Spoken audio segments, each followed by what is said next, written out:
Продюсери Чаара Бингүллер, режиссеру Жем Табак. Жанжан, көп ойлонуп өрбечи досум. Туу сени кечирет. Кара муну, бир жерге жазып атам. Жаза албайм, жаза турган жери жок. Бирок акыры көрөсүң сени кечирет досум. Мынчалык кайгырбачы. Антип ойлобойм. Бул жол кабыл болупту. Мен дептеринен өчүрүп салды. Досум, мүмкүн ал сүрөттөр компьютерден жасалган. Сен каяктан билесиң? Эмнеси болсо да Өмер, Дурун мага болгон себеби ага ишенбей койгонум. Жан, бир нерсе кылсаңчы. Же көңүлүн ал негизи кыздарга мындай нерселер жагат го. Чынын эткин. Эми канаттагы учсам да, сууну кечип өтсөм да бетиме карабайт. Макул анда, кичине аракет кылып көр. Сөз жыйынтар айтам. Ооба. Эми азыр вулкан сыяктуу ушундай бир күйөт дейсиң мындай алуу болонуп. Ага тийсең эле өрттөнүп кетесиң досум.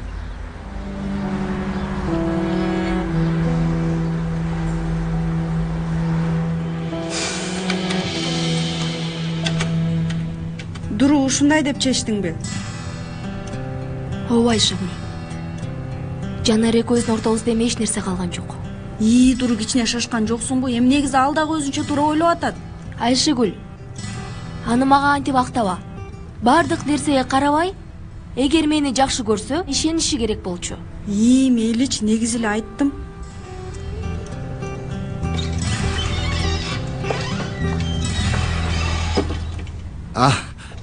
Кыздар, ишчилик керек болсун. Эме мага силердин чоң жардамыңар керек болуп атат. Макул Галип айке, угуп атабыз. Өткөн күнү оюн болгон күнүчү. Елиз менен Пелин мага ошол күнү компьютерден көчүрмө алып беришти эле. Галип айке, сиз эмне дедиңиз? Компьютерден көчүрмө дедим. Неме, мен ал көчүрмөнү түшүнбөйт экенмин. Аны мага дагы бир жолу көргөзгүлөчү. Токтосоңуз, сиз оюн күнү деп айттыңыз, Пелин менен Елиз дедиңиз. Эмне болду? Оюн болгон күнү мектептеги окуучулардын баары ал жакта болчу. Пелин менен Елизден сырткары. Эмне болупту? Айшыгүл, кичине ойлонсоң. Пойраз экөөбүздүн сүрөтүбүздү жүктөгөн күн. Баары тигил жакта болчу. Пелин менен Елиз бул жерде.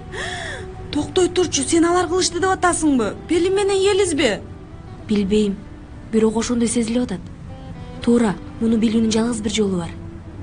Эме кыздар, менин интернет ишим эмне болот? Алло. Бул эмне? Мына бул интернетти, компьютерди кичине билем деп эле кыйынсынып аласыңар да. Кимге кыйынсынып атасыңар? Кудая тоба. Саламатсыңар. Саламатсызбы агай? Кенан агай. Эл Фежей жөнүндө уктук. Жаман болуптур. Рахмат агай. Тагдыр экен, эмне кылалы? Агай, сиз эмне кылып атасыз, Кудай үчүн эй? Адамдын жарасына туз сөбелеп жатасыз. Көрбөй атасызбы канчалык кайгырып атканын? Туура айтасыз. Агай, кечирип коесуз. Жараңызга туз септик. Жок, эчтик эмес. Сиздер эмне кылдыңыздар? Даярдыктар кандай? Экинике чогуу болот да? Жок дагы эмне? Киндигиз чогуу үзүлдү эле агай. Баары тойдун салт санасын өзүнчө жасайт. Ай, мага бул пикир аябай жакты. Иш көп болуп бул нерсе оюбузга келбептир. Кандай дейсиң, Осман? Кудай, тойдун чыгашасы да экиге бөлүнөт да ошондо. Андай нерсе болмок беле. Эми биринчиден Yüksel бул нерсеге каршы болсочу. Жок, мен негизи көпчүлүктү жактырам. Болушу мүмкүн. Чын айтып атасыңбы? Ооба, чын эле, Осман агай туура айтат. Эми жаңы жашоо баштап атабыз. Сарамжалдуу болушубуз керек, туурабы? Макул. Сен макул болуп атсаң. Ура! Кенен агай, билесизби? Сонун кишисиз.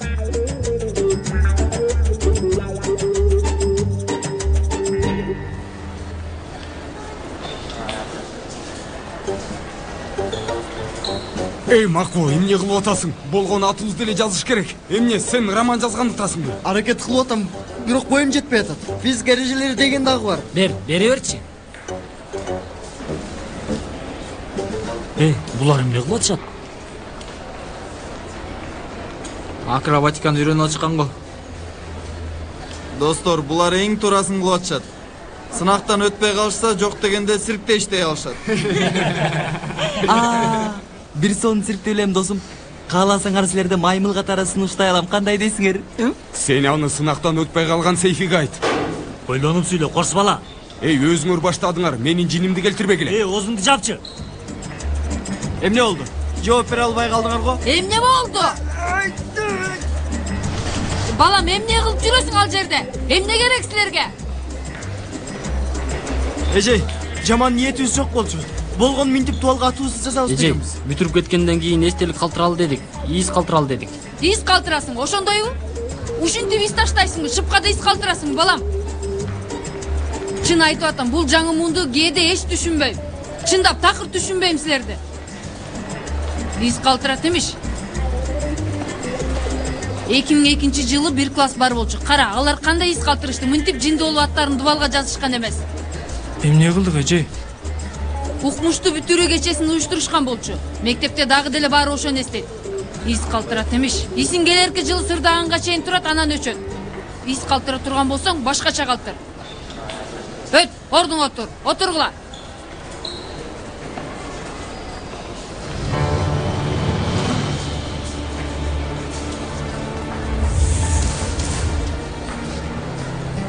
Кош келдиң, кызым.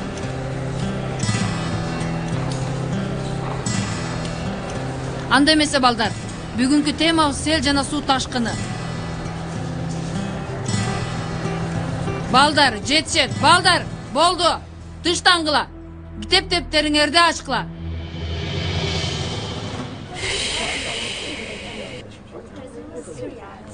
Тоодой болгон киши күн өткөн сайын кичирейүүлөп баратат. Мен арыктап калыптырмынбы я? Мен семирип жатамын деп ойлоп аткам. Кудайга тобо. Койчу, мен сени айтып атамбы? Кимди айтып жатасың? Кенан жездемди айтып атам. Алдай деп жатып кишини унутуп койдук. Алдай деп жатып жездемди унутуп койдук. Кишинин күн өткөн сайын көзүндөгү нуру чачырабай баратат. Чын, бул мындай улана бербейт, Рыфат. Мен ичим чыдабайт. Буга бир айла табышыбыз керек. Бир нерсе табышыбыз керек. Неме, мен каалабай эле угуп калдым бирок. Каалабай дейсиңби? Кулакты салып коюп, андан кийин каалабай угуп калгандай болосуң да, Тимара. Ай, Рыфат, токто. Кыз бир нерсе айтайын деп жатат. Каалабайм, Тармалым. Бир нерсе айтпай эле койсун. Өткөн жума тынбай тырманып чыкканымды унутпагыла. Пакиза, эмне айта турган болсоң айтчы. Айнур эже, Кенан байкеде бирөөнү табалыбы? Эми бешене насипти. Мына сага укмуш бекер. Кудайга тобо. Бул мени динден, ыймандан чыгарат го я. Эми Пакиза, Рыфат байкең туура айтып атат. Буга да охо дешет. Такыр четтен чыгып кетиптир дешет. Кечирип кой. Бирок антип айтпаңызчы эже. Бирөөнү тапсак, мурунку сүйүүсүн унутса, жаман болобу, я. Пакиза, дүйдүрүүчү. Жездем менен Элиф ажырашканына канча күн болду?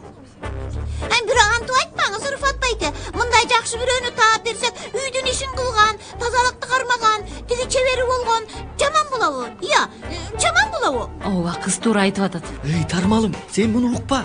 Жездемдин ою дагы, философиясы дагы мындай таанышып үйлөнгөнгө каршы болгон киши. Ал да туура. Эми эжеке, менин оюмда бир канча тааныштарым бар. Пакиза, сен элдин...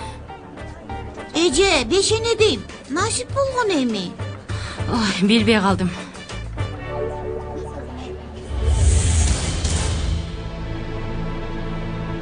Эмне болду? Эмне карап атасыңар?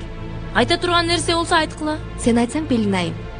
Оюн күнү компьютер лабораториясында Елиз экөөңөр белеңер? Ооба, эмне болду? Ал жерде эмне кылып аттыңар эле?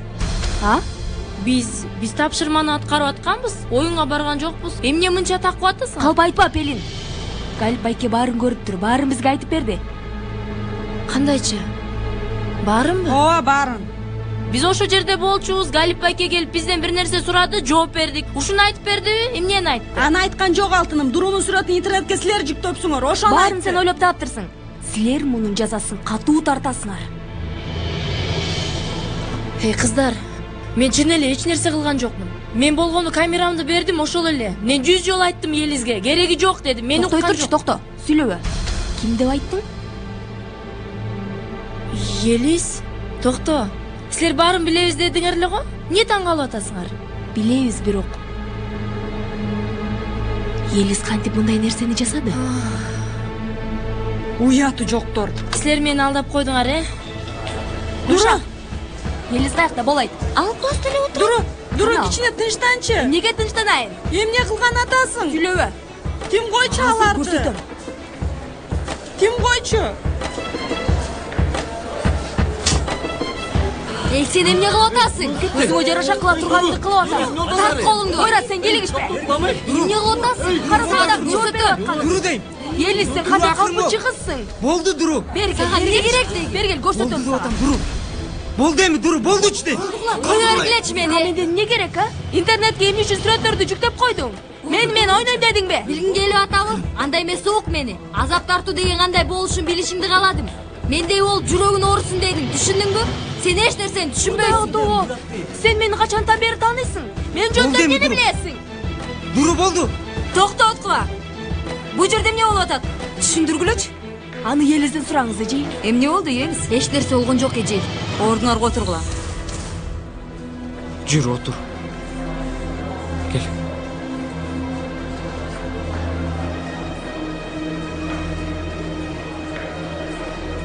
Дуру. Көзүмө ишенейинби же сага ишенейинби дедиң эле го, Жанар. Адам сүйгөнүнө ишенет. Анан сен мага ишенген жоксуң. Öldürüldük seninle ben. Zor yorulmuşum yanımda yokken. Adım bile yabancı bazen. Eski bir sandığın yanındayım seni. Келечекте ойлорубуз кандай? Ошол жерде айтып берсеңиз. Өзүңүз жерде айтып бере аласызбы? Эмне болот бул жерде? Чогулуп алып турбу элди. Канча жыл? Кудай атоо. Тамак таратып атса керек балдар. Бир нерсе болсо керек. Балким барып келелиби, достор? Жок, Камаз. Бир нерсе бар болсо керек. Ошон үчүн баралы, достор. Жок эй досум. Эч нерсе жок ал жерде. Жөн эле элдер үйлүү алышыптыр. Тиги Юсуф Güney го, Ким? Таныган жоксуңбу? Кимди? Эй, колтамга сурайлыбы? Класста кыздарга мактанабыз. Кыйын болобуз. Бул. Ой досум, көп апыртып ийдиңер го. Барып сүйлөшөлү кааласаңар. Бул биздин Юсуф ага. Юсуф сенин агаңбы? Тааныйсыңбы? Ооба. Мен кичинекей кезинде атама машинесин оңдоткон келчү эле. Мен тааныйм. Барак Обама болсо мен агамдын баласы. Кээде ак үйдө мага чалып турат. Эй балдар, эмнеге калп айтайын ой? Кудай атуу. Досум барып сүйлөшпөйсүңбү анда? Кана? Сүйлөшөм эле досум, эмне болуп тур? Барчы. Макул досум. Алла, барып сүйлөшөм. Сүйлөшөм, кара баратам. Кана барчы. Юсуф байке. Кара көр мына, Юсуф байке. Юсуф байке, мен Сейфи. Мен устанын баласы. Устанын. Юсуф байке. Танымай калды.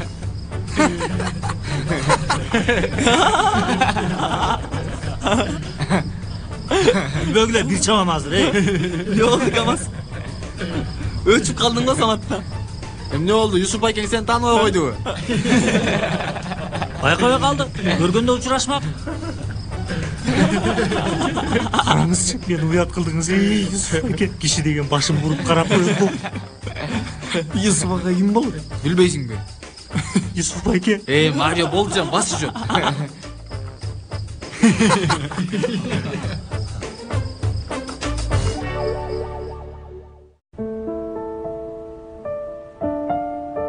Юсуф, Угу отам ата. балам сени менен бир нерсе сүйлөшөйүн дегем. Угу отам. Жашоо кээде биз менен ойун ойнойт. Эми кандай десем, кылайын деген нерселердин баардыгын кыла албай каласың. Бир максат коесуң, бирок максатка жете албай калышың мүмкүн. Туура эмес теңдеме чыгаргандай десем болот. Ата, Эльфе же менен сүйлөшпөй калганыңызды айтайын деп атасызбы? Кандайча, сен муну билет белең? Ооба. Ата, канча күндөн бери ойлуусуз. Эч нерсе жебей атасыз. Эльфе же чалбай атат. Сиз да чалбай атасыз. Сөз да кылган жоксуз. Баары билинип эле турат. Ай, Кудайым ай. Мен болсо билбейсиң деп ойлодум эле. Эмне дейсиң? Аябай капа болдуңбу? Ооба, ушуга капа болдум. Бирок сиздер үчүн эң туура чечим ушул болсо, мен эч нерсе дей албайм. Мен акылдуу болдум. Тарманым, бул Юсуфтун ичине чоң адам кирип алгандай. Же биздин көзүбүз бузук, улуу сөздөрдү айтып жатат эй. Кана, силер тамагыңарды жегиле. Мен болсо сыртка чыгып сейилдеп келейин. Тынччылыкпы жезде? Эм кичине деңиздин деминен алып келейин. Жеке сейилдеп келем. Макул, биз сизди күтүп турабыз. Жок, күтпөгүлө. Такыр керек эмес. Силер тамагыңарды жегиле. Менин курсагым ток. Барыңыз жезде, бара бериңиз. Эң сонун кылып атасыз. Деңиз абасынан дем алып, эс алып келиңиз.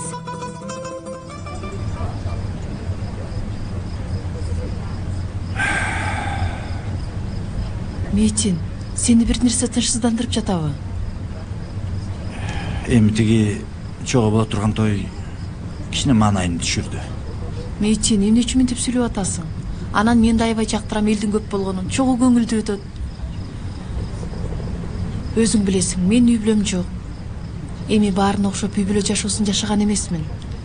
Болсо жакшы болмок. Бирок Андан кийин сен үй бүлөң менмин. Кабатыр болбо.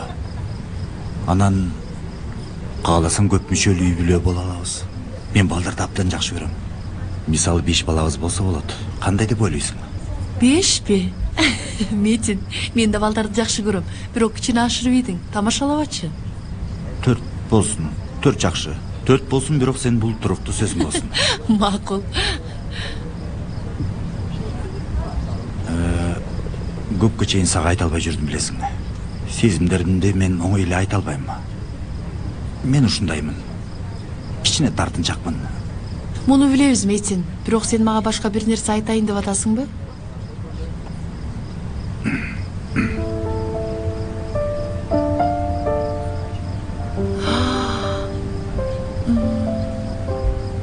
Сунуш кылганда болгон жок. Бүгүнкү күнгө насип экен. Кеч болсо да кечирерсиң мени. Метин, аябай сонун экен. Бирок сенчелик эмес.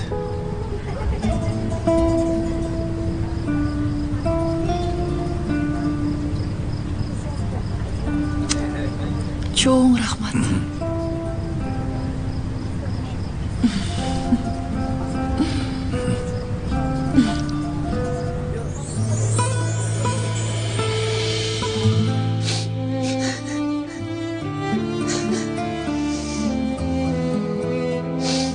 Кинди.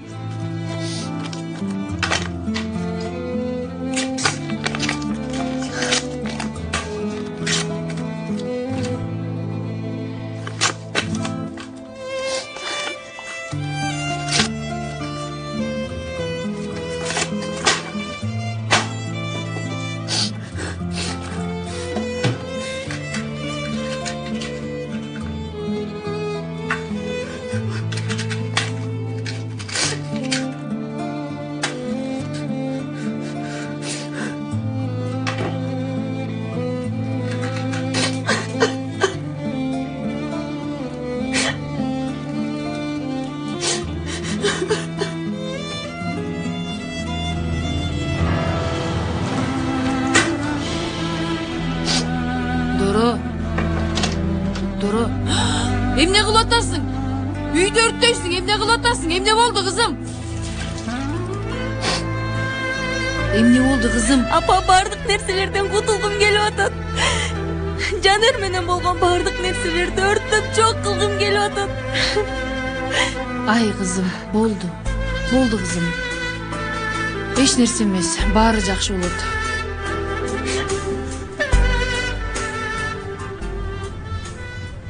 Уксаң сага айткандарымды. Ичкериде кийим илгичте атаңдын күрмөсү бар, билесиң да.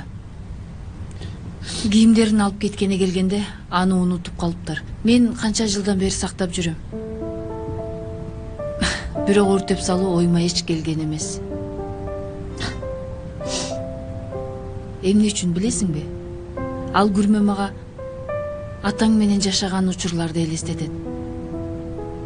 Жакшы да, жаман да күндөр көп болгон. Бирок эч качан өткөнгө өкүнбөш керек. Сиз атамды сагынасызбы? Чындыгын айта турган болсом, атаң менен жашаган күндөрдү аябай сагынам. бирок кээде ойлосом жакшы эле ошол күндөр башыман өткөн экен дейм. Себеби рахмат айтам. Ал жылдар мага сени берди. Эми айтайын дегеним мындай нерсе. Азыр өткөн күндөр үчүн канчалык ачуулансаң да, жинденсең да, өкүнүчтө болсоң да, бир тараптан сага кылган жакшылыктар үчүн дагы рахмат айтышың керек. Кара, сага калп айтпайм. Жанерди көп жактыра бербейм. Ага ачууланам. Бирок ал жашообуздун бир бөлүгү. Өкүңөрдүн араңарда бир нерсе болду, анан бүттү. Азыр өткөн күндөргө ачууланганыңды коюп, келечекте боло турган жакшы күндөрдү ойлошуң керек.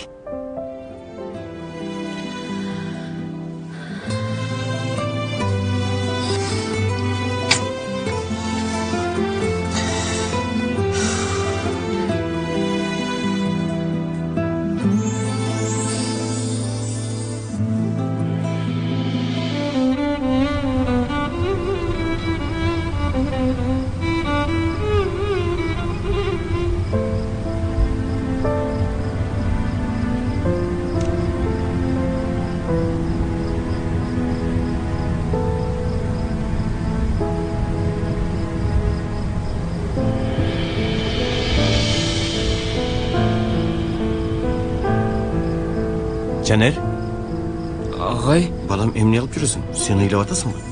жок агай, кайдан чыгардыңыз? Сен кимди алдап атасың? Дурдун айнанбы?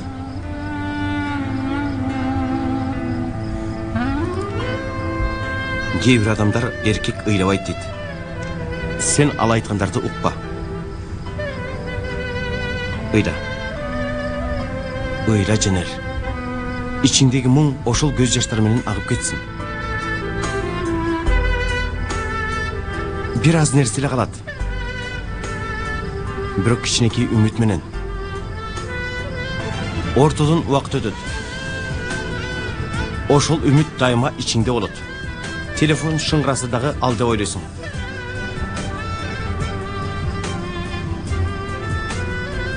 Кийин ортодон дагы кичине убакыт өтөт. Ошол жашоо, анан элестер менен жашоо. Бирок өтө кыйын агай. Билем.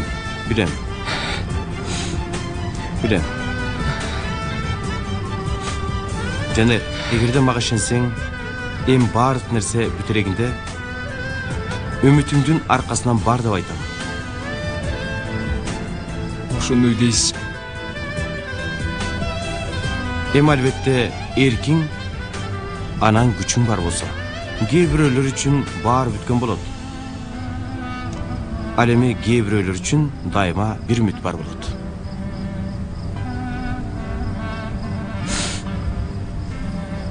Чоң рахмат агай. Сизге чоң рахмат.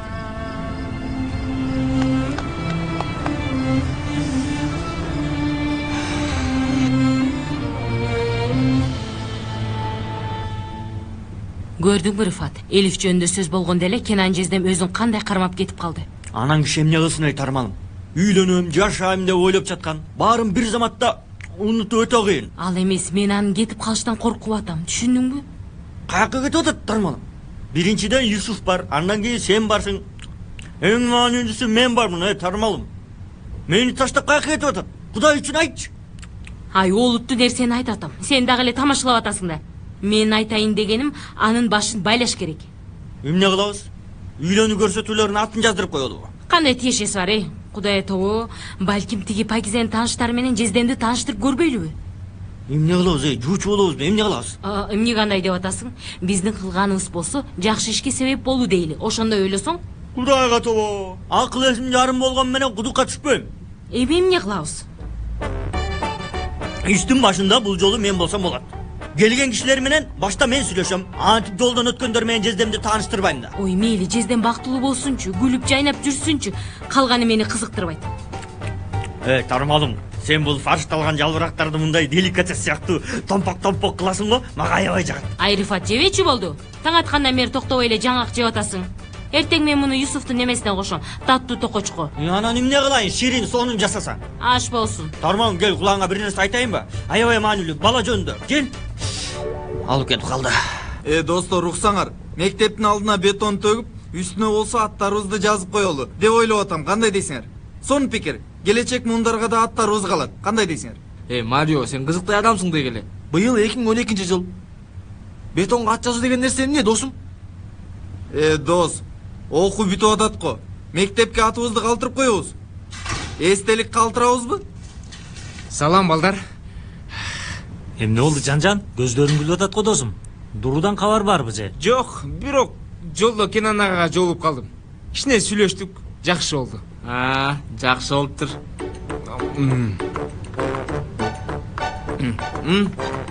Силер эмне кылдыңар?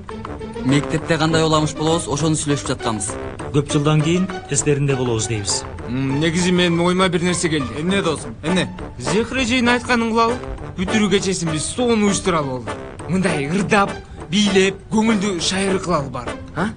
Эмне биз уюштурабыз болосуң? Камаз, сен тиги Юсуф Güney тааныйн дедиң го? Ага чалып көрбөйлү. Туурабы? Эми сүйлөшүп көрсөң, биздин бүтүрүү кечебизге келип, кичине ырдап кетсе жакшы болот. Мен муну ойлогон элем.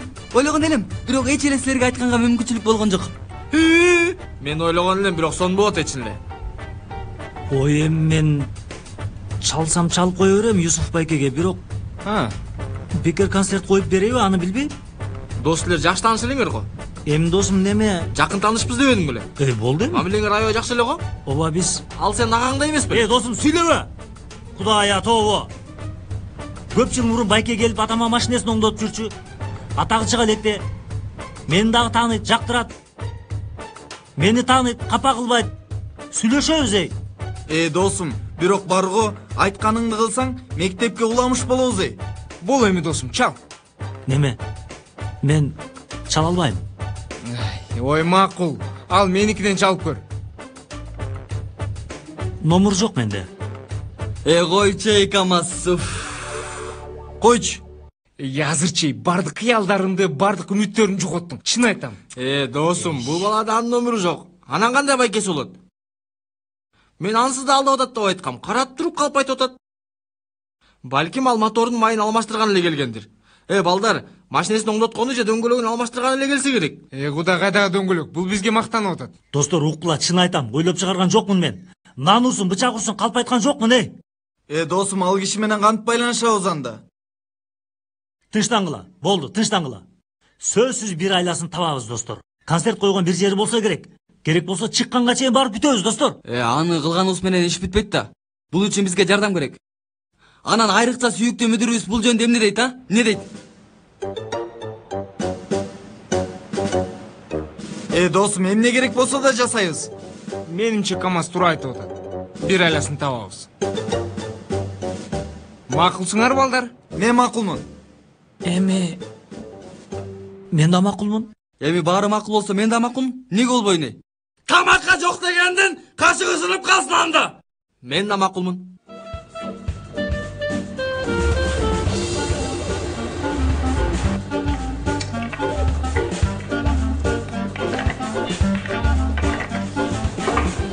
Пакиза. Эмне болду? Кыздар келатчыбы? Чакырдым байке, кел атышат, азыр келишет. Байке, жакшы үй-бүлөнүн кызы. Кенен байкеге ушундай жараша турган кыздар көрөсүз. Чечимди мен кабыл алам. Канча кыз келатат? 3 кыз келатат. Айла, Лейла, Сүйла. Абей, булар 3 эгизби? 3 эгиз болсо көпчүлүк болбой, үчөөнүн аттан бирөө эле келсин. Ой, жок байке. Айла, Лейла, Сүйла аттары окшош экен. Бирок барго бир нерсе айтам. Кыздар укмуш кыздар. Такнакай үйлөнө турган кыздар. Кенен агайга. Сен антып айткан сайын мен үйлөнгүм келип атат. Сен эмне деп айтып атасың? Бейкар малым, сен келип калдыңбы? Келдим эмне? Ушакчы куртка окшоп четте сүйлөшүп жатасыңар, Пакизанын кандидатуралары келип атышат эле, ошону сүйлөшүп жатканбыз. Кыз, күйөөгө чыгып атасыңбы? Кудай жазаң берсин, эмне бизге айткан жоксуң? Жок, андай эмес тармалым. Пакиза тапкан кандидатуралар келатса, ошону сүйлөшүп атканбыз. Ай, мен аны унутуп коюптурмун, карачы. Бүгүн алар келишмегеле. Мени кара, Пакизе, эгерде жакшы кандидатура болбосо, чын мен сага көрсөтөм. Кабатыр болду тармалым. Мен Рыфат Санжаклы үйлөнүү көрсөтүүлөрүнөн өтүп кетем дедим. Өтөм. Апей, башыңа таш тийди, эй, жинди. Эмне болду жаным? Жок, сен билбейсиң.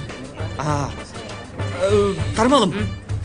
Бул келе тургандар эми эже негизгиси жаман нерсе болуптур. Тынччылыкпы агай? Эмне болду? Мектептин компьютер системасына вирус кирип кетти.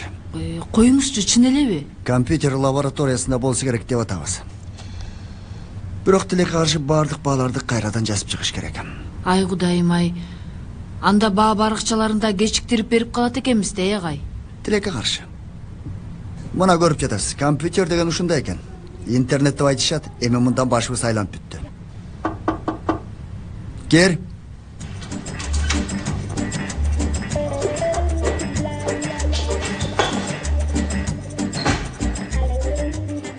Тынччылык элеби?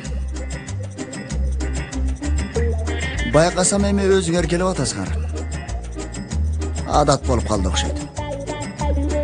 Айта баштагыла. Дагы эмне кылып салды? Агай, биз эч нерсе кылган жокпуз. Сиз менен эле сүйлөшкөнү келдик, агай. Макул, сүйлөгүлө. Силерди угуп атам. Билесиз, быйыл мектепте акыркы жылыбыз, ал турсун акыркы күндөрүбүз. Анан? Биз мектептен кетерде сонун бүтүрүү кечесин уюштуралы деп атканбыз. Ооба, агай. Ал турсун кече Зехра эже да кайтты. Бир канча жыл мурун бүтүргөн эже байкелерибизге жасашыптыр. Биз дагы ошондой кече уюштуруп, кечеги болсо Юсуф Күнейди чакыралы деп жатабыз. Болмок беле. Демек бүтүрүү кечесин уюштуруп, ана мектепке атактуу ырчы Юсуф Күнейди чакырасыңар. Ошондойбу? Неме?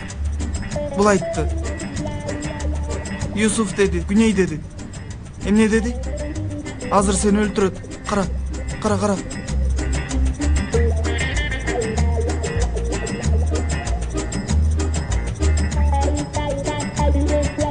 Жакшы. Аябай эле жакшы. Жакшы ойлопсуңар. Менимче аябай жакшы сунуш дегилечи. Мен силерге кантип жардам бере алам? Кандайча? Ачууланган жоксузбу? Жок балам, ачууланган жокмун. Агай, чын айтып атасызбы? Мунун аркасынан бир нерсе чыкпайт да, туурабы? Оюн тамаша эмес да. Жок балам, тамаша деле эмес. Эми силер бүтүрүү кечесин уюштура турган болсоңор, мен дагы силерге жардам бергим келип турат. Ал турсун карагыла. Эгерде кааласыңар, ал кечени спорт залында өткөргөнүңөргө уруксат беремин. Кандай дейсиңер?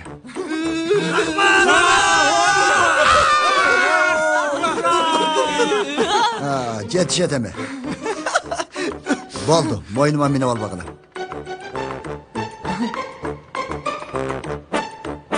Анда биз баралы, агай. Бара бергиле анда. Кана. Бол кеттик. Кеттик.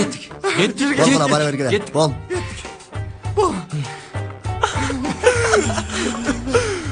Ишене албай жатам, мүдүр уруксат берди. Эй достор, сыран сүпүрүңөр менен чымчып койгулачы. Эмне кылып атасың, Мако? Чымчы дедиң, чымчып койдум. Досум, чымчы дедим, бирок сен саныман тура эле эт жулуп алдың го. Жакшылык жакпайт сага, жакпайт сага. Аны тим койгула, мүдүр дароо макул болду. Жада калса спорт залда кылла деди, балдар. Туура досум, мен да аябай таң калдым. Эми каардуу Гаргамел кетип, андын ордуна Боркер ата келип калыптыр. Чындай эле. Болгула, сабак башталды. Бол. Жүргүлө. Жүргүлө. Кеттик. Бол эми, жол бол. Кеттик.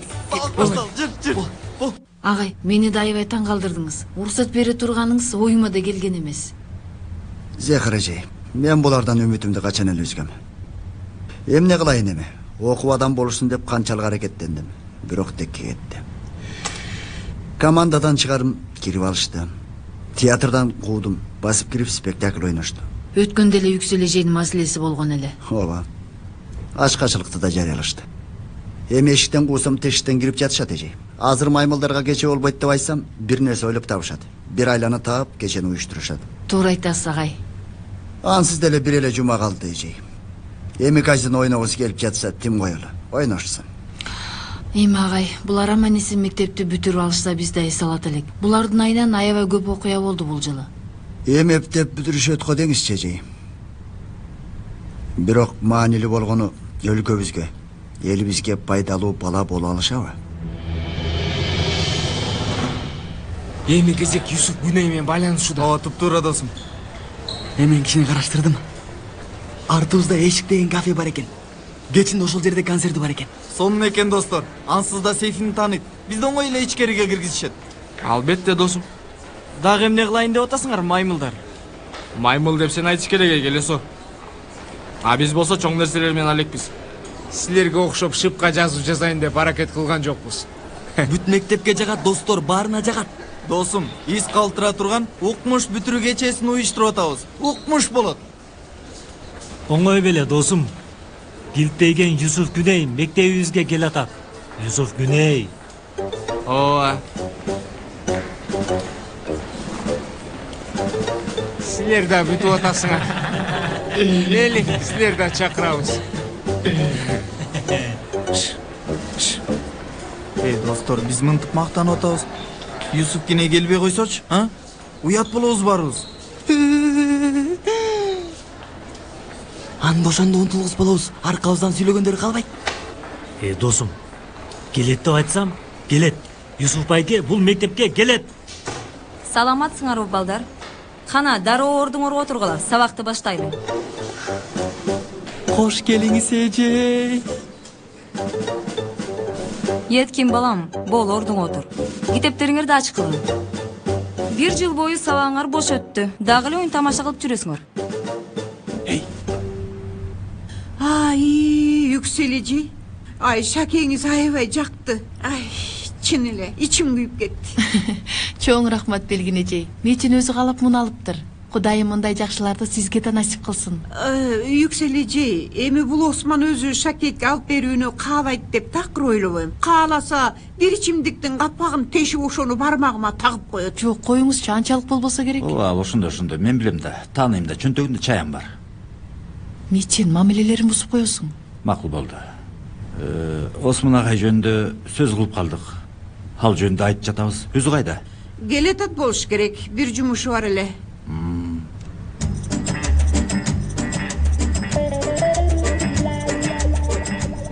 Мына. Арышкырды сүйлөсөң кулагы жакшы адам сөздүн үстүнө келет деп атам. Ой, сабакка кечигип да кала жаздадым эй. Тынчылык агай, карасаңыз тер басып кеттир. Эртеден бери той сүрөтчүлөрдү издеп карап келдим агай. 28 сүрөтчү менен сүйлөштүм, бааларын сурадым. Издегениңиз текке кетпегендир. Текке кеткен жок эже. Эң арзан жер менен келиштим. Ай, Осман, сен дагы кайсы жерде бекер болсо, ошол жерге жабышасың. Эч таң калган жокмун. Бул эмне дегениңиз? Мындай бекер секер дегениңиз я. Биринчиден арзан десеңиз, киши дүйнөнүн акчасын сурап атат. Мына бул телефон менен эле тойду тарталы дегем. Бул киши уялбай биздин тоюбузду уюлдук телефондун камерасы менен тартабыз деп атат. Болду эжей. Осман агай бирөө менен сүйлөшүптүр го. Маселе чечилди. О, агай, ошондой. Айрыкча сизди да ойлодум. Эми дедим, чогуу той кылып жатсак, анда дедим, эмне үчүн сүрөткө дагы чогуу түшсөк болбойт дедим. Ал маселени чечти. Ой, дейсизби? Агай, рахмат айткандын ордуна бул кылганыңыз эмне? Эмне? Эч нерсе кылган жокмун агай. Эч нерсе деген жокмун. Сизге чоң рахмат. Биз эки колубуз менен бир ишти бүтүрө алганыбыз үчүн. Жардамыңыз үчүн чоң рахмат. Чын рахмат. Эч нерсе эмес агай, эч нерсе эмес. Айтмакчы жарымын сиз төлөйсүз.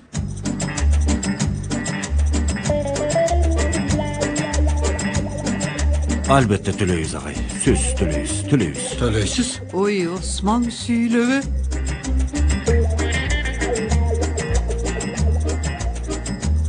Түшүндүңбү кызым? Аябай катуу, олуттуу эле калыс болобуз. Жездемдин бакыты үчүн баардык нерсеге макул болбош керек. Жаным, бир нерсе адамга 1 жолу айтыла, 100 жолу айтылбайт го, Кудай тобо. Макул. Бакиза, биринчи кандидатты алып келе бер, сураныч. Толкундан отом. Сүйлөбө болду, сүйлөбө. Саламатсыңар. Кош келиңиз. Кош келдик. Кош келдик. Бакиза, бизди жалгыз таштай аласызбы? Коркпа. Анда өзүңүздү тааныштыра кетсеңиз. Менин атым Айла. 29 жаштамын. Мурда күйөөгө тийген эмесмин. Жашоомдун махабатын издеп жүрөм. Социалдык камсыздооңуз барбы? Жок. Иштейсизби? Үйдө отурам. Үйүңүз барбы? Ал дагы жок. Машинеңиз барбы? Тилекке каршы. Чет тил билесизби? Албетте, англисче атымды айта алам. My name is Ayla. Жакшы билет экенсиз. Жеткиликтүү эмес. Компьютерди колдонууну билесизби? Өчүрүп күйгүзө алам. Эсептелеби? Эсептелбейт. Мен түшүнбөй атам. Иш издеген жокмун го. Мен күйөө издеп жүрөм. Ошондой дечи, сиңдим азыркы доордо күйөө табуу оңойбу? Кичине мобилдүү болушуң керек. Анда жездемдин талаптарына жооп бербейт экенсиз. Эми биз менен боло албайсыз. Түшүнгөн жокмун.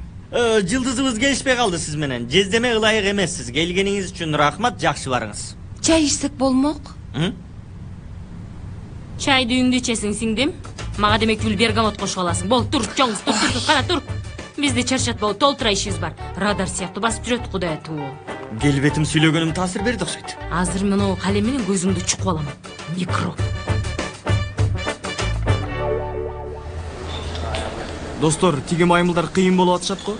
Юсуф Күнейди алып келебиз деп атышат. Чын эле алып келеби? Билбейм, бирок ишеничтүү сүйлөп атышат.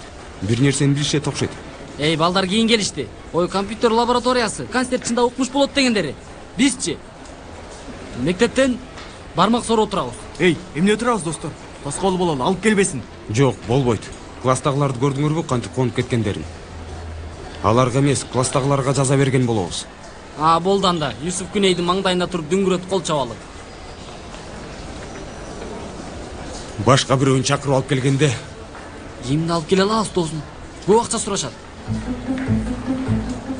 Менин тайкемдин тобу бар. Акча сурабай эле келип урдап беришет. Чын элеби? Чын эле. Жада калса бир убакта атактантуу болушуптур. Апам айтчы. Кааласаңар сүйлөшүп көрөм. Бул жерде турганың туура эмес. Эй, женди досум. Биринчи жолу пайдаң тийди. Мейли анда. Мен алар менен сүйлөшүп көрөйүн, кечинде үйүнө барабыз.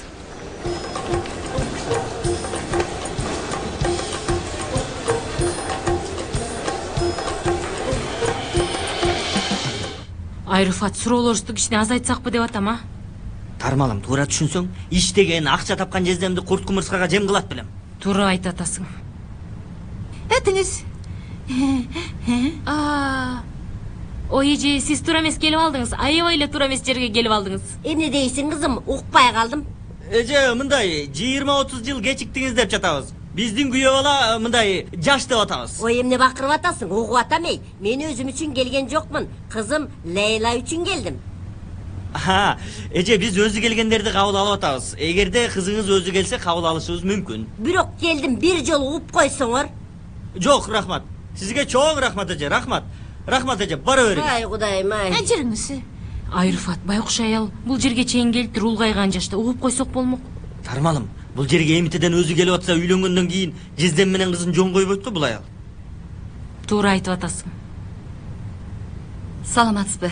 Саламатсызбы? Үйдөн бир нерсе ала келгем. Аш болсун.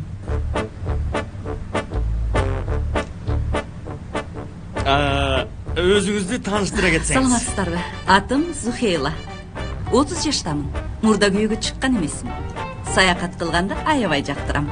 Англисче жана немисче билем. Тамак бышыруу курстарына баргам. Университетти бүтүргөм. Кесибим чөйрө инженери. Аябай оор жумуштар жасаганга 5 мүнөтүм кетет. Колуңуз дарт көрбөсүн. Бизге айта турганга сөз калтырбай койдуңуз. Сизге баракелде. Тармалым, бул кыз мага жаккандай болду. Менимче сен тилиңде арма болбосо бир муштум жеп каласың. Бирок мага да жакты. Сухейла, биз сени көрүп жактырдык. Жездем менен бир чай ичесиңби деп чакыргыбыз келип турат. Бүгүн кечинде бош элесиңби? Ооба. Пакизан стили Кенан мырзанын сүрөтүн көрсөткөн. Аябай жагымдуу экен. Жакшы калыңыздар. Жакшы барыңыз. Мени кара, мен бул кызды аябай жактырдым. Бирок бир тоскоол бар, жездемди тааныш деп кантип көндүрөбүз? Тармалым, сен ал жагын мага кой. Менин атым Рыфат Санжаклы. Менин дайыма бир планым болот. Иншалла.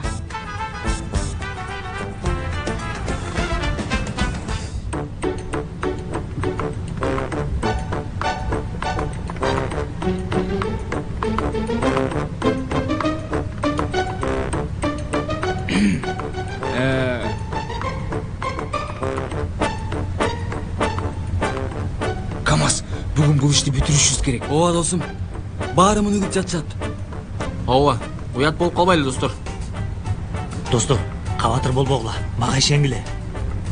Досум, Юсуф кине сен таанырына чын эле ишенесиңби? Досум бар жоголчу.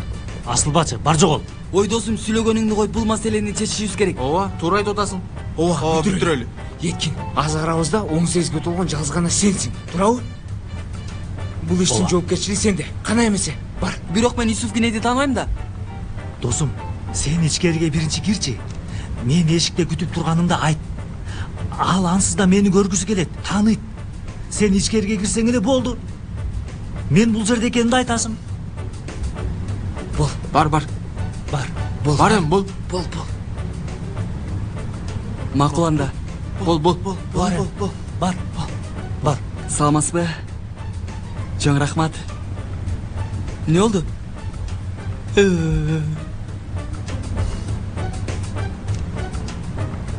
Кызы жок киргизишпейт. Ооба. Эмне кылабыз? Бир айласын табышыбыз керек, достор.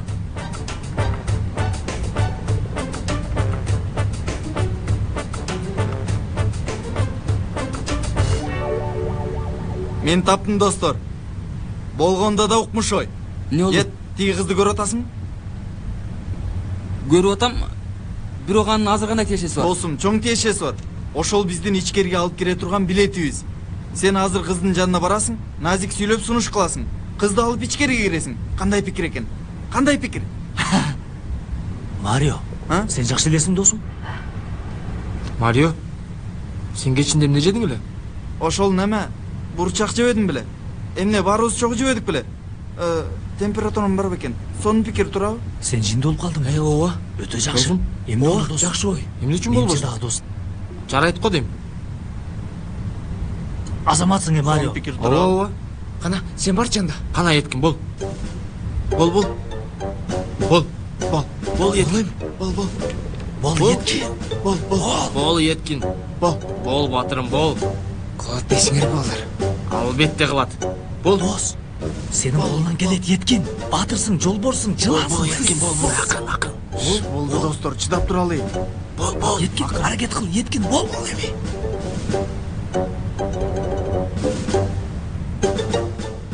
Жинди, бизди кайсы жерге алып келдиң? Бул байкелер качан атактуу болушкан экен? Өз убагында аябай белгилүү болушкан. Өз убагында дегениң эгемендүүлүк алгандын биринчи жылдары Мако. Апыртпачы досум. 70-жылдары асман жерди дүңгө түшкөн экен.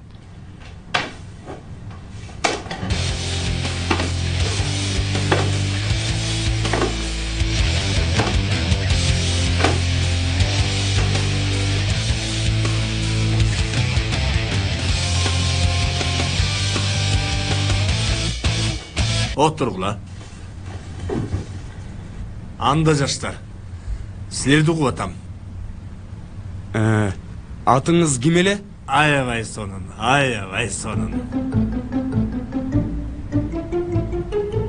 Атыңыз дейм, атыңыз ким эле? Атыңызды сурап атат, Тайке, атыңызды. Кара тойнаклар. Кандай? Кара тойнаклар. Түшүнгөн жокмун. Сиздин өзүңүздүн атыңызды сурап атышат, сиздин атыңызды. Бахаттин. Кыскача Бахаттин дешет. Баха дей бер. Келгенибиздин себеби мындай, Бахаттин ага. Биздин келгенибиздин себеби мындай. Баха. Макул, Баха. Хакан айтса керек, биздин мектепте бүтүрүү кечеси болот. Браво. Сиздер жөнүндө көп укканбыз. Эми мектепке барып ырдап бере аласыздарбы? Эмне дейт? Мектебибизге келип ырдап бересиздерби дейт. Келесиздерби деп сурап атат. Бул гитараны колума албаганыма аябай көп убакыт өтүп кетти. Кандайча? Бас ойнойм. Бас. Мейли анда. Биз сиздин убактыңызды көп албайлы. Сиз ансыз да юбилейиңизде көп чумурун өткөрүпсүз. Баарын унутуп коюпсуз. Биз туралы. Токтогула. Шышпагыла, отургула. Жок, бул иш болбойт. Хаканды мен сыйлайм. Баркын бар да албетте. Женим. Андыктан бир нерсе кылганга аракет кылабыз. Алло. Мен Баха. Шефке. Рызага да айтып кой, досум. Концертибиз бар, чыгып ойнойбуз. Конверт эмес, досум. Концерт. Эл алдына чыгып ойнойбуз, ооба. Даңкыбызды кайрадан чыгарабыз. Макул анда, мен сага кийин чалам. Болду жаштар. Рахмат Тайке, чоң рахмат. Рахмат Баха. Калат дейсиңер балдар. Кечиресиз. Эмне керек? Бир нерсе сатып жатасыңбы? Түшүнбөй жатам. Жолуман кач, ичине киришим керек. Макул, мен дошун айтайын дегем. Эми ичкериге чогуу кирсек болот бекен дегем. Жок, ал мааниде эмес. Эми неме мааниде эмес. Түшүнгөн жокмун. Бул бала эмнелер кылып атат? Жөн эле сунуш кыласың. Ооба же жок деп айтып коет кыз, болду. Болгону неме деп атам, ичкери чогуу кирсе. Балакай, токмок жегиң келип атабы? Жок эле кызга тийишпе. Байкеттим коюңузчу. Досум, кач. Эй, досум! Еткин уйнойбу. Не болдуңбу? Еткин. Достор, силерге дагы баракелди. Дайыма бир нерсе болуп бүткөндөн кийин жаныма келесиңер. Кач! Бул кандай план? Коглачай муну. Кайсы жерде болуп болсун менин эле күнөөлүү. Не кылып койдуң сен? Сен ойлоп тапкан пландын айынан мына муштум жеди. Ким койду? Сенин айынан болду бар. Фигуруш чыгарды. Жиндеме го. Айнур, Рыфат, эмне болду? Эмнеге чакырдыңар мени? Жезде келгениңиз жакшы болду. Азыр Пакизанын бир досу бар, жаңылар менен сынакка кирет экен. Математиканын көп түшүнө албайт экен.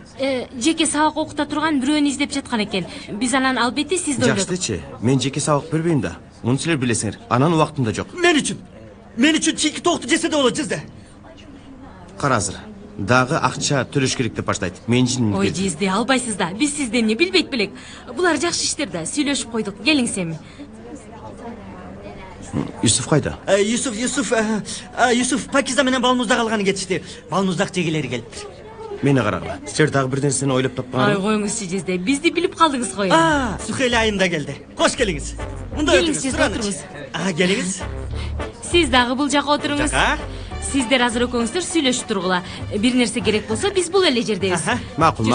Салам. Салам. Кандайсыз? Жакшы элеби? Эмне кылабыз? Бул жиндилерди сахнага чыгарабызбы? Кишилер сахнада өлүп кала тургандай го. Түртсөң кулап калчудай. Кулагы да жакшы укпайт. Ооба. Эмне деп атасыңар балдар? Ал менин Тайкем. Ой, Тайкем.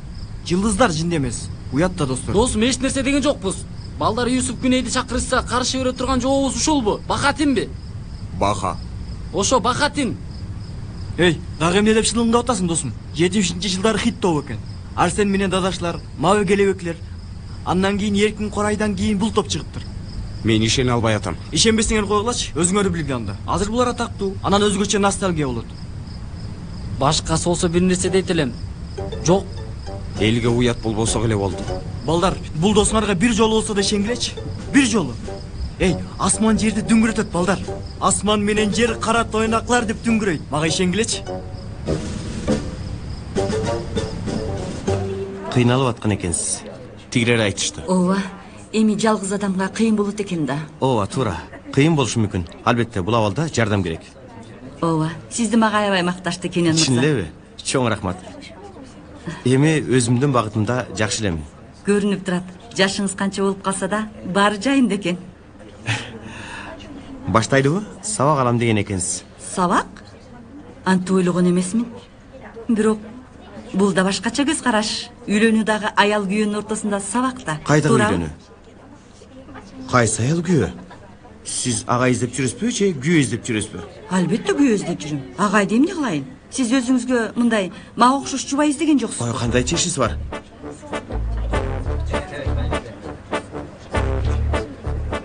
Эми түшүндүм. Эки акылы кем болгон, ошо бир нерсе кылып салышыптыр. Сиз кечирип коюңуз. Мен өзүмө жубай издеген жокмун. Ал турсун үйлөнүүнү такыр ойлогон да жокмун. О, жакшы барыңыз. Болду. Айнур, Рыфат. Силер эмне кылып салдыңар? Жезде, жаман ниетибиз жок эле ой. Жезде, жалгыздык Кудайга эле тиешелүү. Биз сизди ошондой абалда көрүп, бир нерсе кылалы деп. Силерге Maga büröөнү тапкыла деп бирөө айттыбы? Жок, эч ким айткан жок. Айткан жок. Мени карагыла. Дагы бир жолу ушундай нерсени кыла турган болсоңор, мындай ишке кийлигише турган болсоңор, жаман болот. Ойлонуп жүргүлө. Түшүнүктүбү? Айнур. Макул.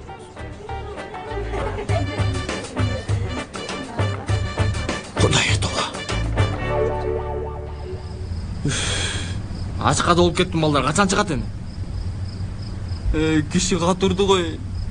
Балдар, эмне адам кол күчүн такыр сенебейби я? Ой, болду балдар, аз калды. Азыр чыгып калышы керек. Сизге чоң рахмат. Сизди дагы күтөбүз. Биз үчүн аябай көңүлдүү кече уюштурдуңуз. Ага чыкты. Рахмат. Юсуф байке. Юсуф байке. Байке. Мен Сейфи, оңдоочунун баласы, таандыңызбы?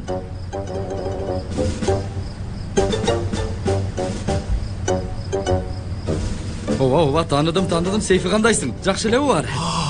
Калпайып баптыр досум. Макул болду. Карасаң. Шапалак жегеним текке кетпептир. Жашоо кандай? Баары жакшыбы? Мектепти бүттүңбү? Быйыл бүтөт буюрса, айтайын дегеним, эми ошол жөнүндө кичине өтүнүчүм бар эле, байке. Сизден өтүнүч. Айт, угуп атам энем. Байке, эми биздин быйыл акыркы жылыбыз го. Анан? Биз анан бүтүрүү кечесин уюштуруп жатабыз достор менен. Мектепте концерт уюштурабыз. Сизди дагы концертке чакырып атабыз, байке. Келе аласызбы? Албетте барам, сөзсүз барам. Бар болуңуз, байке.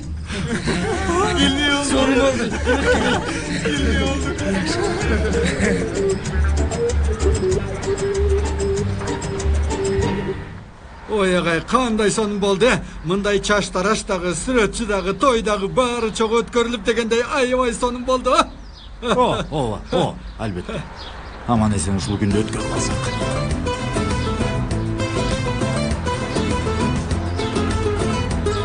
Осман. Аябай сулуу болуп калыпсың. Чоң рахмат. Кандай болуптур? Кудай жардам берсин. Рахмат.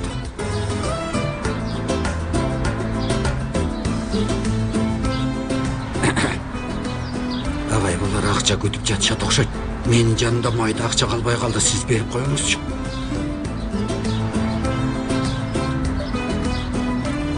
Чоң рахмат. Силерге чоң рахмат. Мен баарына бул жерди сунуштайм. Сиздерге чоң рахмат. Дагы күтөбүз.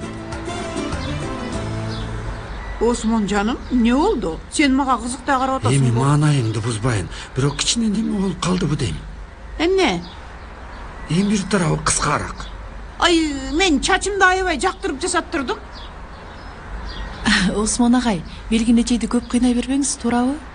Ооба, менче дагы. Эми сүрөткө түшөлү, жүргүлө. Кеттик.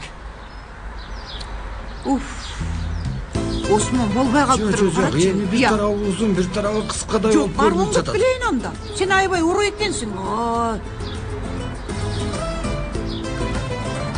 Ай, Осман. Ай, ачпайсың.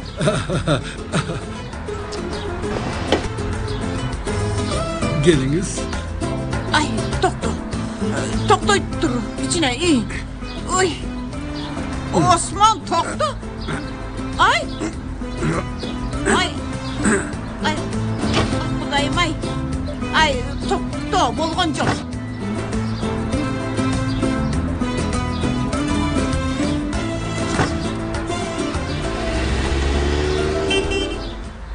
Азыр мындай кылалы, кандай кылсак экен? Бир мүнөт эжей, сиз эми эжей сиз минтип колуңузду коюңуз. Мындай кылалы, бир кол бул жерде мисалы. Кичине сузураак сүрөткө түшүп атабыз. Келчи. Атам. Кадрга түштүкпү? Даяр болгула тартам. Кара көзүмдү араң кармап турам. Экөөбүздүн жалгыз сүрөтүбүз болбойбу эмне? Бул эмне я? Бул эмне? Бардык жерге аралашып жатат. Ой, меттен суранам, акырын болчу. Ушул сонун күнүбүздү бузбай турчу. Сүрөтүбүз бузула берсинби анда ушундайбы? Эртеден бери жармашып алды. Жүр мындай тиги жака, сенден сураным Yüksel, жүр. Досум, биздин мындай гүлдөрдүн жанында жалгыз тартып коесуңбу? Мейли жүрүңүздөр. Муну да мындай кылайын болобу? Анан тигини. Булар кайда бара жатышат? Менден жашын сүрөткө түшөйүн дештиби? Ай, чыккынча кай десе.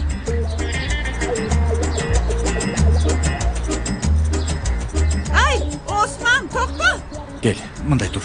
Yüksel, сен дагы мындай тур. Колуңду бер. Geldim ağay, geldim. Men siz suratga tusheli dedingiz, he? Ay Osman. Kechigib kelsin Райым. Men de geldim. Эме үчүн эмне кылалы? Баары бир калбайт алар. Сүрөтчүнү кармабайлы, Кудай ай. Ой, кандай туруп түссөк болот? Неме мындай кылалы? Сиз мындай агай, жок, андай болбойт. Сиз жок болгон агай кантип болсун? Ha? Эми мындай бактылуу түгөй, аял күйөө. Карыңыз баспай туруп жатам. Бир түгөй. Эч нерсе түшүнбөй тургун. Жөн койчу. Түшүнбөй коюңуз. Gel.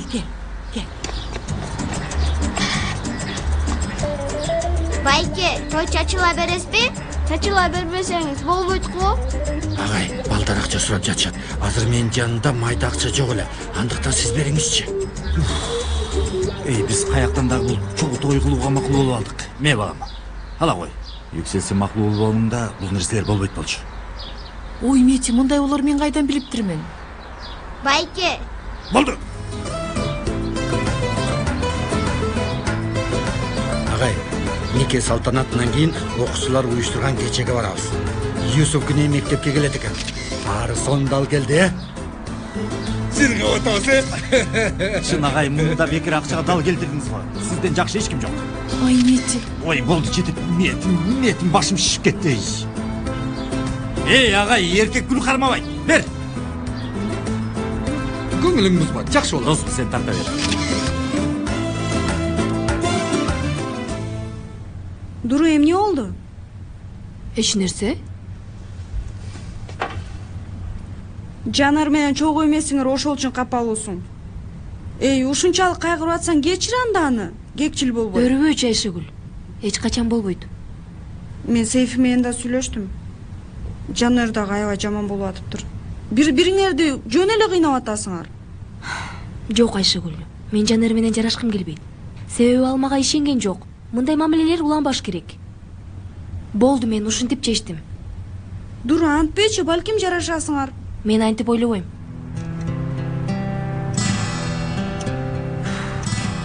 Сен көйнөгүңдү кийип алып отуруп алдың. Кеттик анда, кечигебиз. Мен күтө тур, чачымды жасай калайын.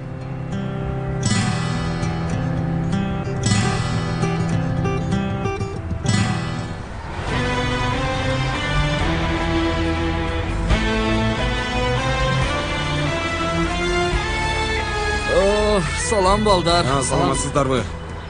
Тайке, кош келдиңиз. Салам. Салам. Салам. Жакшы Тайке, биз да ичкерide даярданып атабыз. Кечиккен жокпузбу? Залдын дайрыктары бүт элек. Бизди чакырып жакшы нерсе жасадыңарбы? Көптөн бери ырдай элекпиз. Кандайсыңар балдар? Негизи сиздер келгениңиздер үчүн биз чоң рахмат айтабыз. Ооба, кош келиңиз Баха. Бахаттин, балам. Бахаттин. Бахаттин. Кана, аспаптарды көтөрүүгө жардам бергиле.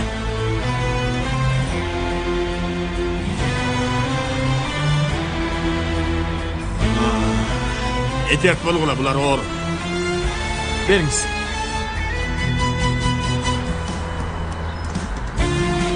Алгыла.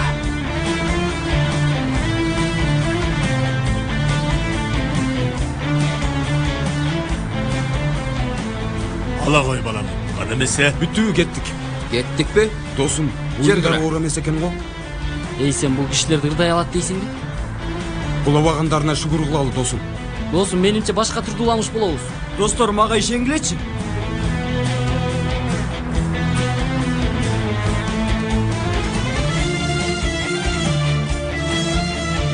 Бүтүрүү күнүбүз үчүн уюштурулган кечебизге баарыңыздар кош келипсиздер.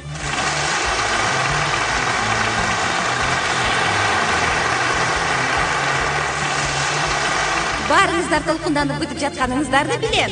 Бүгүн өзгөчө конокторубуз да биз менен чогуу болот. Ким болгонун билесиздер да, туурабы?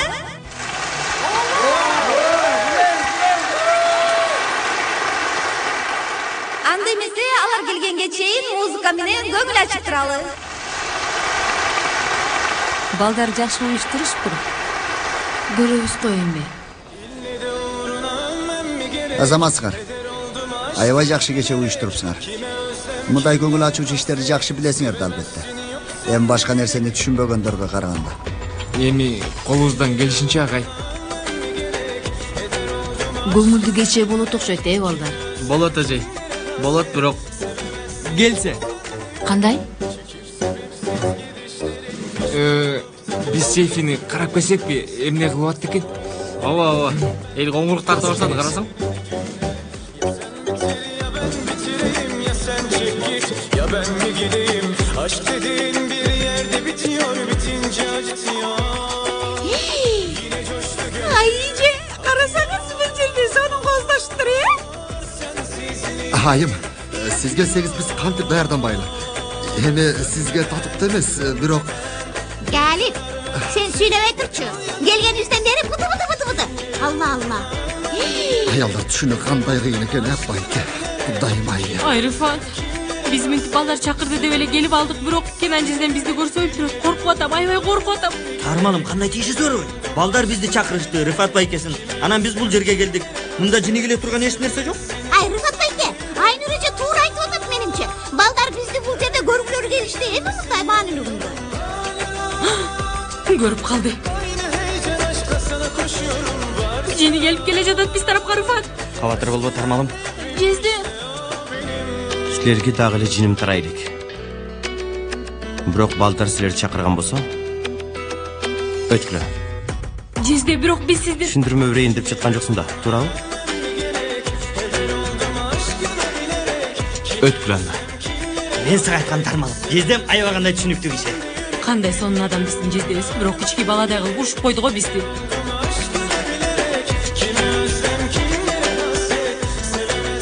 Кош келдиңер.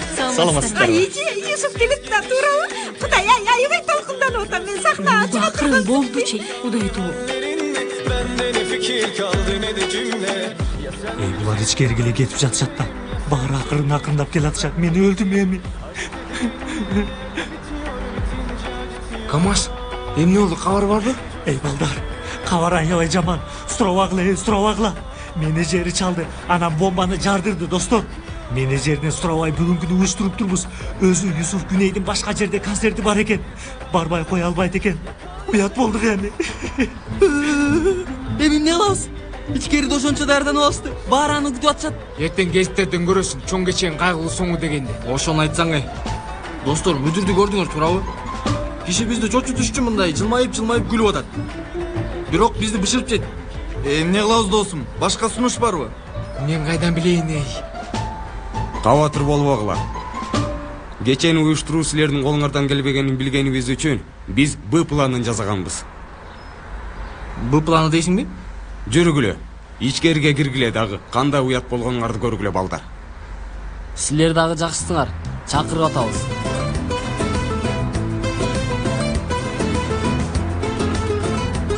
Мен эми уят болдум. Эй балдар, эмне деп айтам? Эмне болуп атат эй? Эмне болуп атат?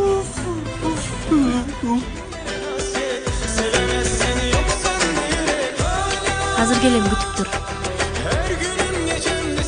Мага мынтип тултуйбачы, Элис. Бул ишти сен кылгансың, натыйжасына да сен жооп бересиң. Сыр сактаганды билбейт экенсиң. Сен айыңан баарын уят болдум. Ошондой дечи, мындай боло турганы белгилүү эле. Мен сага дос катары эскерттим.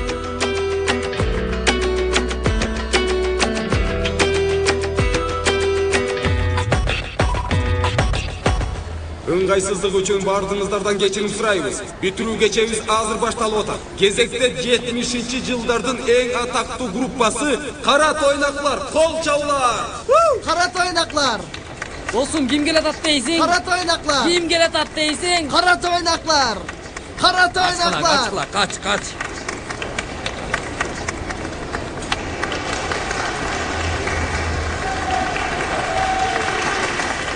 Ушул жерде ойнойбуз да, Эң жакшы. Булар менин жаш кезимдеги ырчылар го.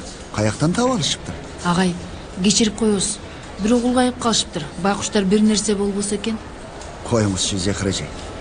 Ay Aynur Ece, Yusuf келет эле го. Yusuf келет деп билдим да. Yusuf. Пакиза, конок каалаганды эмес, болгонду кат. Балдар чоң аталарды чакырышыптыр, чоң аталарды угабыз. Кудайга тобо. Юсуф дейсиңби? Юсуф. Балдар, Юсуф Күней келет эле го. Буларды кайдан табалдылар? Агай, алданып калдык окшойт. Ой, агай, булар пораздар чакырган ырчылар. Бирок кызыкта экен. Булар эми эмне ырдашат экен? Буларды карасаң, чоң аталардай болуп турган. Досум, ал эмес өлүп калышы мүмкүн. ошону айтсаң. Досум, ар кайсысын сүйлөп бизди коркутпачы. Марио, сен коркпо досум. Булардын өлгөнгө дагы жок, карасаң. Эй балдар, баары мен Айман кечирип койгула, уят болдук эй. Кайгыра бербөгөн. Баары жакшы болот. Дөдүрө. Салам, жаштар. Браво! Браво! Силердей жаштардын алдына чыгуу бизди чын эле толкундатып турат. Браво! Жаш кезибизде биздин концертибиз уктумуш калган. Браво! Сахна кыздардын гүлүнө толуп калчу. Браво! Жандурдайбы? Кайдагы жанды? Фонограммада. Мындай көзүмөндөй вакытта биз менен чогулгула. Кана кетти.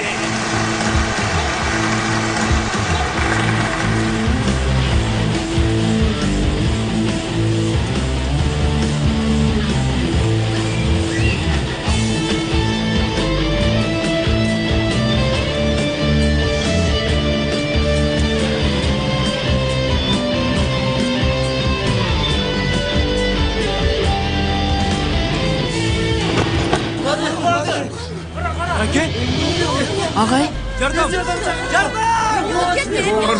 Киши өлүп калды, эй. Мен айткам, көп чыдай албайт деп. Карасаң, кулап түштү. Досум, Балдар, мен айтпадым беле? Достор, мен силерге айттым беле? Эй, мен айткам досум. Бул чалдар муну көтөрө албайт деген. Маку унутпашыбыз керек болчу. Достор, уламышка калабыз деп уят болдук го. Дагы кыйынсын, сактан ачык жарыялап коебуз.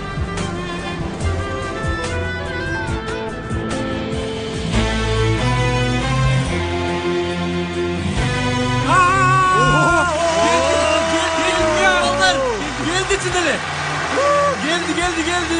Келе турганыңызды билген байке. Кечирип койгула достор. Менеджер менден сурабай туруп, силер менен сүйлөшүптүр. Менин сөзүм канчалык бекем болгонун билесиңер. Абалды угуп, анан баарын таштап дароо келдим.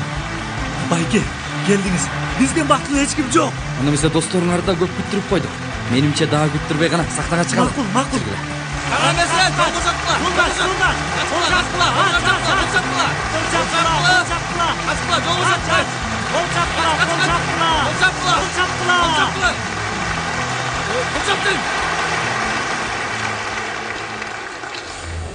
Достор, кечирип койгула, кичине кечирип калдым. Билесиңер, иш тартиби боюнча жумуш көп. Көңүл ачууга даярсыңарбы?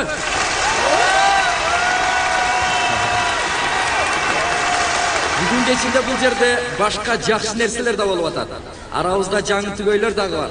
Анда эмесе, ыр аларычы.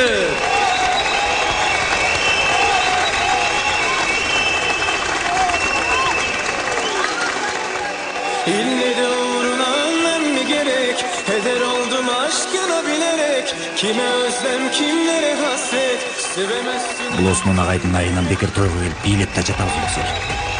Мечим, жаным, көңүл бурбачы. Карасаң, кандай сонун көңүл ачып атабыз. Сүйүктүү окуучуларыбыз менен чогуу. Мен билген бул Сейфинин колунан келет деп. Мен бирнерсе айтсамчы, сөзсүз жасайм Айшагүл. Ооба жасай. Досум бар, жасайчылар. Жолар. Досум, бул кандай аракет болду? Сен тоок окшо эле билип атасың. Шүкүпеге окшоп, жаткан жери жайлуу болсун. импровизация кылып атабыз, досум. Биле болду, бол. Аяктабы, биле.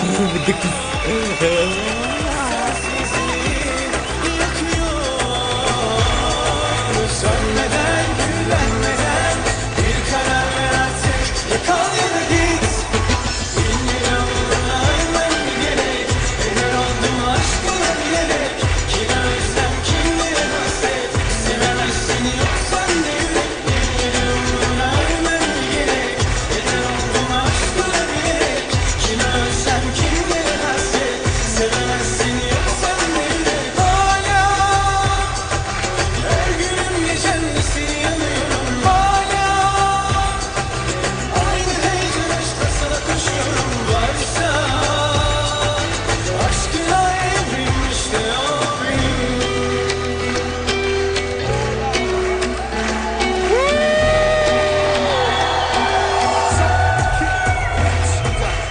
İlle uğruna ölmem mi gerek?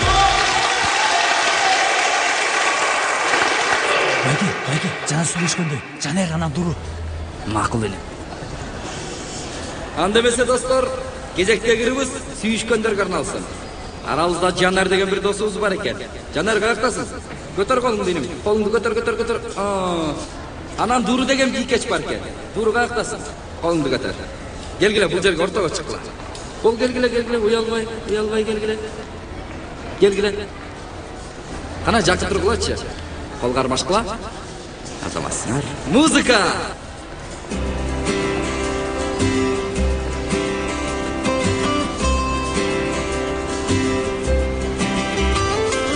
Bizdeki romantik delik senseri, biz seninle kışa girmiş yaz çiçekleri. Сага ишенбей чоңга тагылганымды билип атам, жаным. Бирок тиги сүрөттү көрүп, ушунчалык жаман болуп чыдай алган жокмун. Демек кызгандың. Баркыңды жакшыраак түшүндүм десем болот. Жанар, сүйүү бул ишенич деп айтышат, Эгерде сен мага ишенбесең, ишенич болбосо, экөөбүздүн сезимибиздин мааниси калбай калат. Çok yoruldum, Билем, bilinmez oldum bu башка кайталанбайт. Gülen bu gözlerim, Мен сүйөм сени. gülümü unuttum sen gelince de. Tut ellerimden, hayatı tut yüreğimden. Bize lütfedilen bu aşkı al gel, gönlüme koy gel, tek sevdiğim. Bizdeki inatçı delik serseri, biz seninle kışa girmiş yaz çiçekleri. Şimdi ayrı şehirlerde deliler gibi beklerim seni sevgilim. Sensiz günleri ömrümden siliyorum ben. Daha çok yanacağımı biliyorum ben. İkimizi kurtarmanı diliyorum.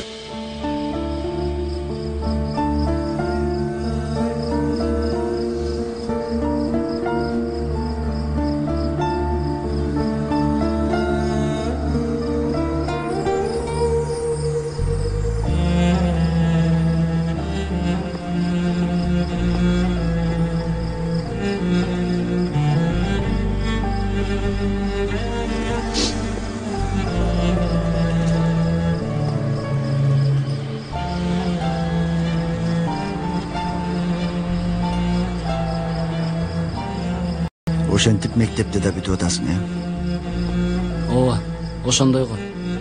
Ооба. Менден кутулганың үчүн кубанып атсаң керек. Бакадыр. Жашоонун биз үчүн күтүлбөгөн кыйынчылыктары болот. Экөөбүздөн билгендей эми.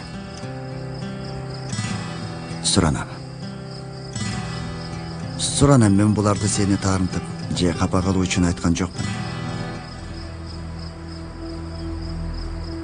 Жашоодо эң маанилүү болгон нерсе колубузда болгондорду жогото электе баркын билүү.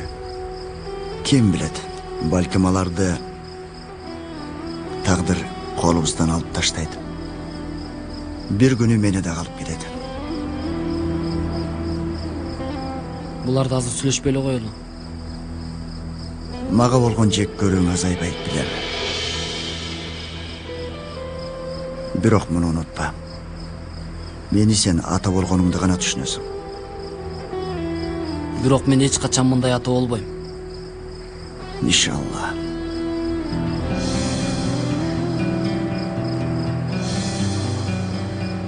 Сенин жакшы ата болушуңду чын жүрөктөн каалайм. Бүтүрүп жатасың,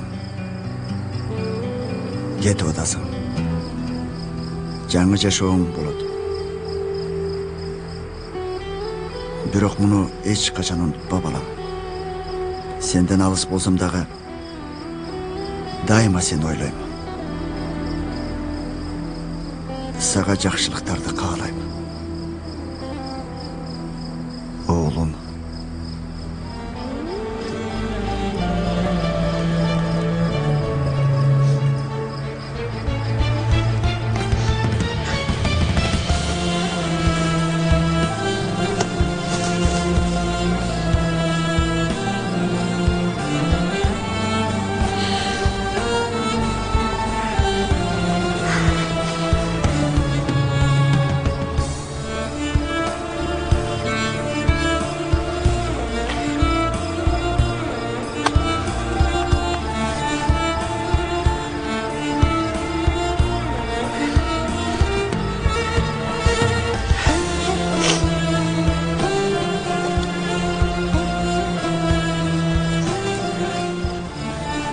Мен досторум жанына орайын анда.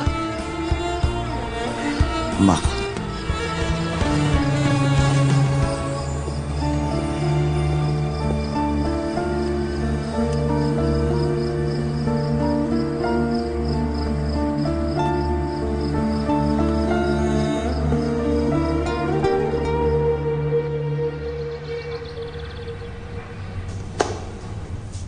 Мына.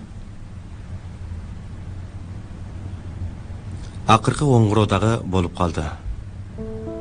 Мектепти бүтүрүп жатасыңар. Жаш оңгурдо бир барак жабылып жатканда жаңы барак ачылып атат. Бул учурда окуучулар бул жерден батыраак кетсек деп улуулардын жашоосун жашайбыз деп кыялданышат. Бирок мага ишенгиле, ортодон көп жылдар өтөт. Анан силер бүгүнкү күндөрдө дайыма жылмай эстейсиңер. Жашоо уланып атат.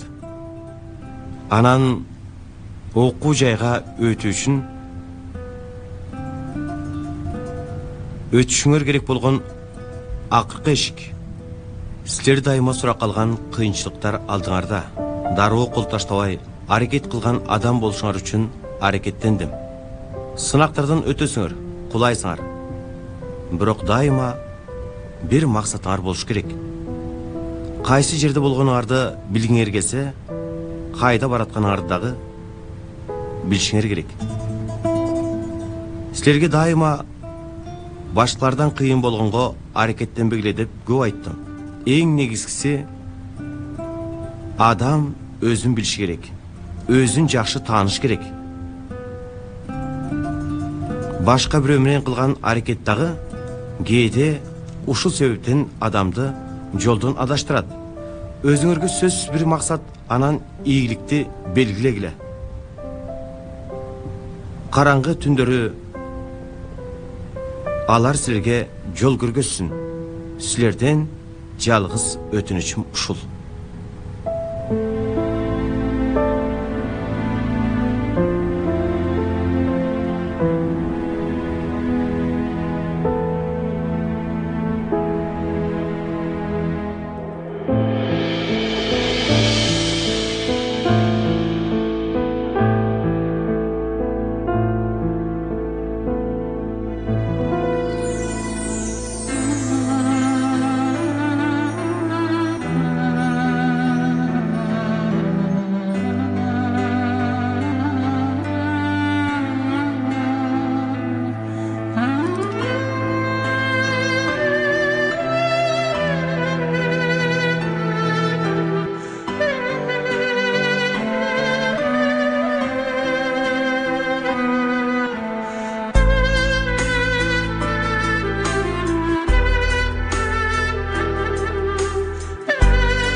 Ezgi, Emre,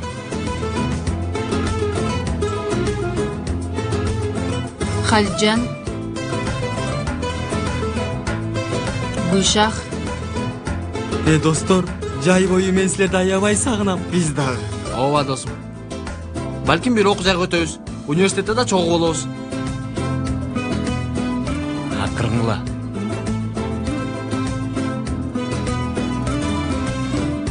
Ayşegül,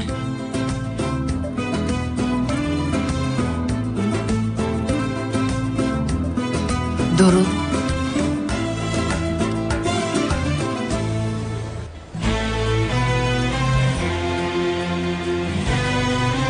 Hakan,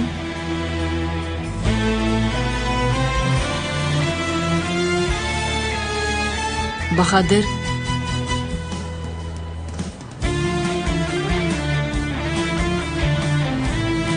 Poyraz,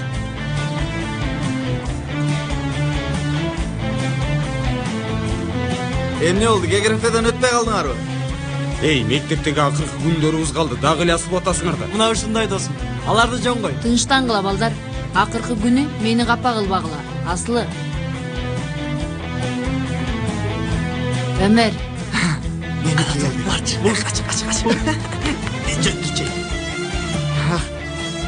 эже чоң рахмат.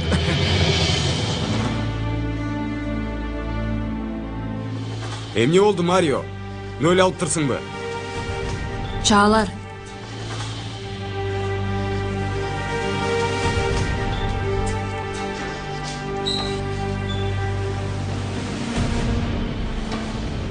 Еткин. Досум Жанжан, булар жакшы баа алышты окшойт. Таң калып калгандарына караганда.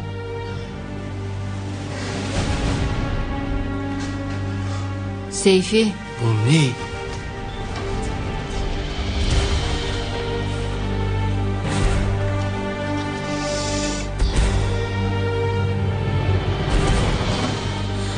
Анан Жанар.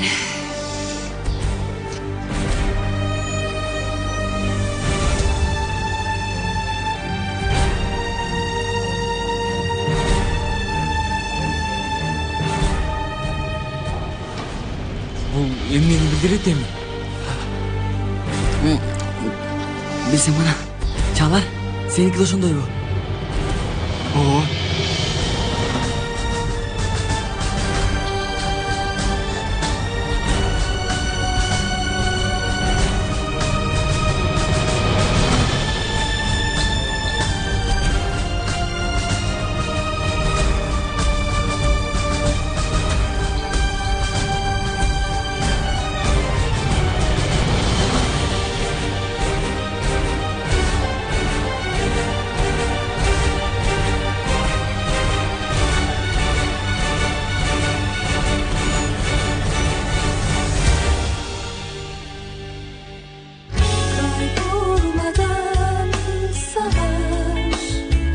Көркөм тасма коомдук телерадио корпорациясында которулуп үндөрү коштолду. Котормонун редактору Жазгүл Имакова, үн коштоого Чыңгыз Мамаев, Айзада Абдыкалыкова, Нурлан Абдрахманов, Кыял Аданова, Руслан Орзакунов, Илим Калмуратов,